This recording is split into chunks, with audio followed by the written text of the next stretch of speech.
गावभेट दौरा करताय, आभार दौरा करताय, काय भावना? हां, आता खरं तर आम्ही दरवेळेला करतो. लोकसभेला पण आपण ते केलेलं आणि ज्या लोकांनी आम्हाला साथ दिली आणि ज्या लोकांनी साथ दिली नाही त्यांच्यापर्यंत आपण परत एकदा गेलं पाहिजे, त्यांचे आभार आपण मानले पाहिजेत. हीच शिकवण आम्हाला पवार साहेबांची आहे आणि त्याच्यामुळं हा आभार दौरा आपण आता काढला आहे. मतपडताळणीसाठी अर्ज केलेला आहे, काय नेमकी भावना आहे, संशय व्यक्त करताय?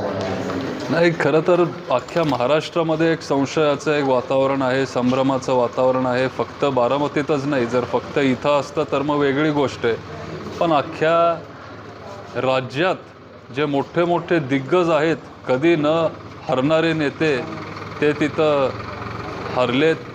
त्यांच्या त्यांच्या पारंपरिक मतदारसंघामध्ये एवढं काम करून पण ते तिथं निवडून आले नाहीत.